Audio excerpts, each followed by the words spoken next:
खुलुमबाय गोजोन फुंबिलिनि बयनिसिमबो गाहाम हामलायनायखौ जासिहरनाय थाबाय आं सिबिरानि ब्रह्म आसा खालामो नोंथांमोनहा गासैबो मोजाङैनो दङ नोंथांमोननि थाखाय आं गोदान मोनसे भिडिअ लानानै फैबावबाय अन्नानै भिडिअखौ जोबजासिम नायलांदो मानास हाग्रामायाव सानै सिखाव फलान हमदों हमजानाय सानै फलाननि मुङा धर्मेन्द्र औवारी आरो गपाल बाहादुर मगर रिपर्टनि बादिब्ला मानास हाग्रामानि भुयानपारा रेन्जनि सानजा फारसे थानाय दाउधारा रिजार्भआव सानै सिखाव फलानफोरा अमा बेदर दानगासिनो दंमोन बेयावनो हाग्रा बिफाननि मावथिफोरजों मोगा-मोगि जादों भुयानपारा रेन्जनि सामलायगिरि रेन्जार कामेश्वर बर'नि दैदेननायाव गावनि थान्दै हान्जाफोरखौ लोगोआव लाफानानै बिथाङा डिउटि होगासिनो दंमोन बे समावनो मोगा-मोगि जादों जेराव सिखाव फलानफोरा खारनो नाजादोंमोनब्लाबो खारनो हायाखै होननानै फोरमायथिदों हाग्रा बिफाननि गुलि गावनाया बिथांमोन सानैनि देहायाव नांदों जायनि थाखाय सानैखौबो बरपेटा मेडिकेल कलेजाव फाहामथायनि थाखाय थिसननो गोनां जादों होननानै मिथिहोदों फोरमायथिबावनाय बायदिब्ला फलान धर्मेन्द्र औवारी आरो गपाल बाहादुर मगर बिथांमोननिफ्राय आखाइजों बानायनाय गंबा हाथियार आखाइजों बानायनाय माखासे गोथां गुलि atom bomb mobile phone torch आरो हाग्रानि अमा बेदर बायदिखौ हमनो मोन्दों हमजानाय सानै फलानफोरा मैयासिम पुलिसनि जिम्मायाव दंमोन दिनै जेल फारसे दैथायहरनो हागौ होननानै मिथिहोदों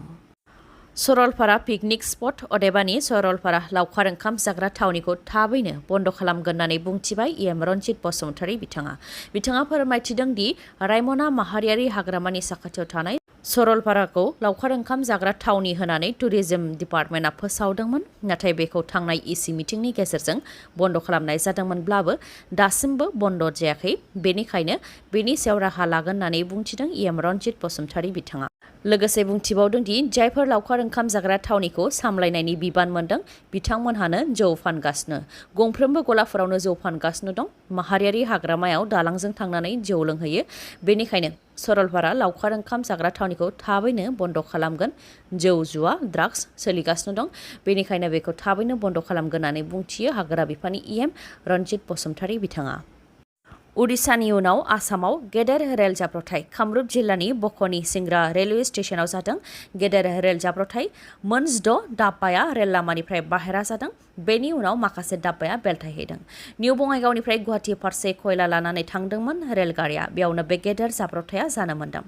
रेलगारिया खयला लांनायनि थाखाय बे जाब्रबथायजों सुबुंनि जेबो खहा जायाखै नाथाय जुदि बे रेलगारिया सुबुं रोगाग्रा पेसेन्जार रेलगारि जानायमोनब्ला उडिशायाव जानाय जाथाय बायदिनो जागौमोन जौ सुबुंफोरा थैनो गोनां जागौमोन आरो गोबां सुबुंफोरा जोखोम जानो गोनां जागौमोन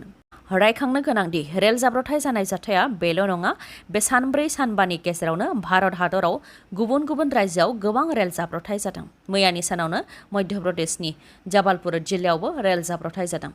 एलपिजि रोगाग्रा रेलगारिया साहापुरा भिट'नि स्टेशनाव जाब्रबथाय जादों माखासे दाब्बाया रेल लामानि बायजोआव गोग्लैहैदों बेनि अनगायैबो उडिशायावनो फिन रेलनि जाब्रबथायजों 7 सुबुंनि जिउ खहा जादों थांनाय साननैसो सिगां उडिशानि बालासोर जिल्लायाव रेल जाब्रबथाय जानायजों 288 सुबुंनि जिउ गोमानायनि उनाव फिन उडिशायाव बे रेल जाब्रबथाया नुजाथिबावदों जाजपुराव जादों बे जाब्रबथाया रेल बिफाननिफ्राय फोरमायथिनाय बायदिब्ला गोबां अखा बारहुंखा आरो सारअन्थाइ गावनायनिफ्राय रैखा मोननो थाखाय माखासे लेबारफोरा दिदोमै थाथ'नाय मालगारिनि सिङाव थाथ'दोंमोन जाय मालगारिया इन्जिनजोंबो सरजाबफानाय गैयामोन नाथाय बार बारनाया ओरैबायदि गोख्रोंमोन दि मालगारिया बारजोंनो खारदों जेराव लेबारफोरा मालगारिजों हुख्रेम जादों जाय जाथायाव 7 लेबारनि जिउ खहा जानो गोनां जादों आरो 2 जोखोम जादों जिउ गोमानाय 7नि न'खरनो 5 लाख राङै होनो थाखाय फोसावबाय उडिशानि गिबि मन्थ्रि बिथाङाबो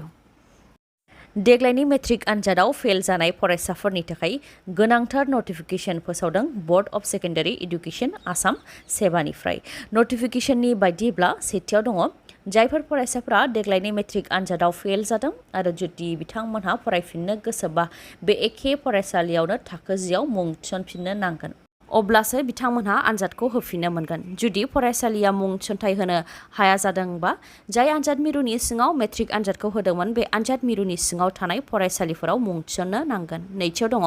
फरायसाफोरनि रेजिस्ट्रेशन नाम्बारा सोलायनाय नङा फरायसाफोरा बे सिगांनि रेजिस्ट्रेशन नाम्बारजोंनो आनजादखौ होनांगोन थामथियाव दङ फरायसाफोरा गोसो जायोब्ला इलेक्टिभ साबजेक्टखौ सोलायनो हागोन नाथाय हाफ इयारलि आनजादनि सिगांनो सोलायनो नांगोन ब्रैथियाव दङ जायफोर फरायसालिफोराव फरायसाफोरा मुं थिसनफिनगोन बेफोर फरायसालिफोरा फरायसानि प्रेक्टिकल एसेसमेन्ट आरो इन्टारनेल एसेसमेन्टनि एरेन्जमेन्टखौ खालामनो नांगोन बेनि उनाव सेबानो दैथायहरनो नांगोन बाथियाव दङ फरायसाफोरा थाखो 10नि हाफ इयारलि आनजादखौ होथारनो नांगोन नङाबा उननि आनजादखौ होनो मोननाय नङा थाखो 9 आरो थाखो 10नि मार्क्सआ माबोरै जागोन बेनि सायावबो फोसावदों सेबाया इउनिट टेस्ट 1 इउनिट टेस्ट 2 आ 50 नाम्बारनि जागोन हाफ इयारलिया 100 नाम्बारनि जागोन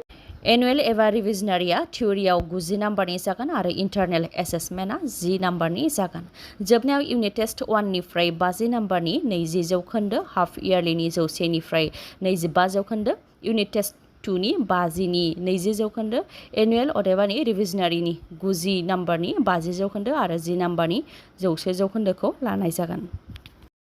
गिख्रंथाव बारहुंखा बारनायजों गेदेर दंफां बायसिननायनि थाखाय सासे बर' आइजोनि जिउ खहा जादों थैनाय आइजोनि मुङा फुलस्रि नार्जारी ओनसोलनि सुबुंफोरा फोरमायथिनाय बायदिब्ला बारहुंखा बारनायजों क'क्राझार जिल्लानि उल्टापानि फरेस्ट ब्लकनि सिङाव थानाय दिंखियापारा गामिनि फुलस्रि नार्जारीनि न'आव गिदिर दंफाङा बायसिनदों जायनि थाखाय बैसो जानाय फुलस्रि नार्जारीया जिउ खोमानो गोनां जादों बिथांनि अनगायैबो 7 सुबुंफोराबो जोखोम जानो गोनां जादों होननानै फोरमायथिदों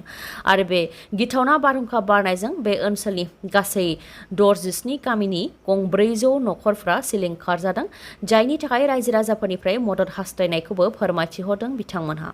जाथायथिलियाव देबरगाव ब्लक इउपिपिएलनिफ्रायबो खौरां लाहैदों आरो मददनि थाखाय बिटिआर सरकारनोबो रिपर्ट हरगोन होननानै मिथिहोदों बिथांमोनहा मणिपुर रायजोआव गिथावना आरो सोंखारिजाथाव जाथाय सासे 8 बोसोर बैसोनि उन्दै गथ'जों लोगोसे गथ'नि बिमा आरो न'खरनि गुबुन सासे गासै 7 सुबुंखौ एम्बुलेन्सनि सिङावनो दुथां आखुनि सुबुंफोरा अर सावनानै बुथारदों जों बयबो मिथिगौ मणिपुर रायजोआव मिथि हारिनो एसटि खथा होनायनि उनावनो गोबां दाङाबाजि जादों गुबुन गुबुन हारिनि गेजेराव दाङाबाजिया जादों दासिमबो थाद'नाय गैयै दाङाबाजिया मणिपुर रायजोआव जागासिनो दङ पुलिस मिलिटारियाबो सरासनस्रा सुबुंफोरखौ रैखाथि होनायाव फेलें जानो गोनां जादों जेराव आसाम राइफल्सनि केम्पआव दासिमबो गोबां सुबुंफोरानो रैखाथिनि थाखाय थागासिनो दङ फिन सोनाब इम्फाल जिल्लानि आइरय सिमायाव गिख्रंथाव जाथाय जादों रिपर्टनि बायदिब्ला माखासे सान सिगां आसाम राइफल्सनि केम्पआवनो हाथियार लानाय माखासे दुथांफोरा फैनानै गुलि गावफैदोंमोन जाय गुलिया 8 बोसोर बैसोनि उन्दै गथ'सानि खर'आव नांदोंमोन बे उन्दै गथ'साखौ फाहामथाय होनो थाखायनो गथ'जों लोगोसे गथ'नि बिमा आरो न'खरनि सासे सुबुङा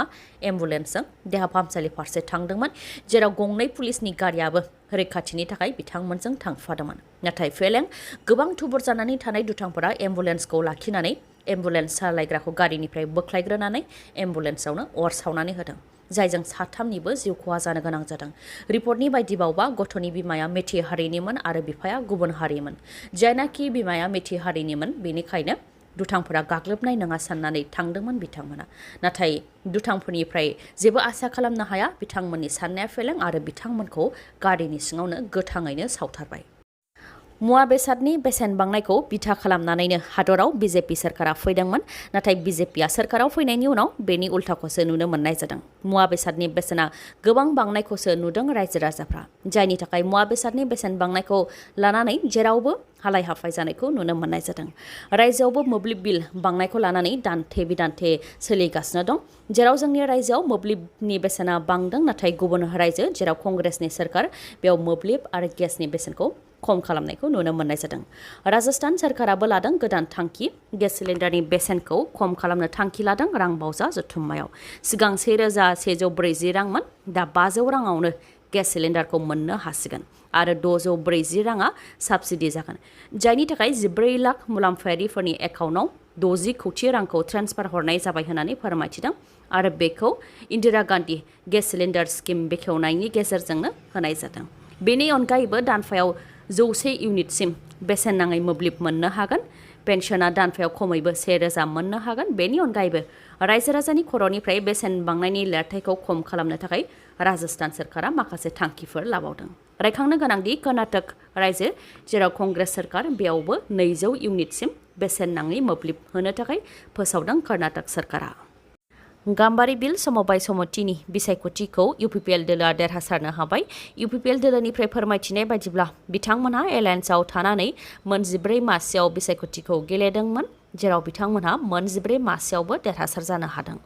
दासिम गासै मोन 10 समबाय समितिनि बिसायख'थियाव इउपिपिएल दोलोआ देरहासारनो हाबाय आरो मोननै समबाय समितियाव बिसायख'थिया जाबावगोन, बेयावबो देरहासारनो हागोन होननानै फोरमायथिदों इउपिपिएल दोलोनिफ्राय। आरो फैगौ एमपि बिसायख'थियाव गोबां मार्जिन लानानै देरहासारनो हागोन होननानैबो बुंथिबावो बिथांमोनहा। लोगोसे बे 2 खावसे बोसोर सरकाराव परिबर्तना फैबाय आरो रायजो राजाफ्रा नाजावबाय होननानैबो बुंथियो इउपिपिएल दोलोनिफ्राय।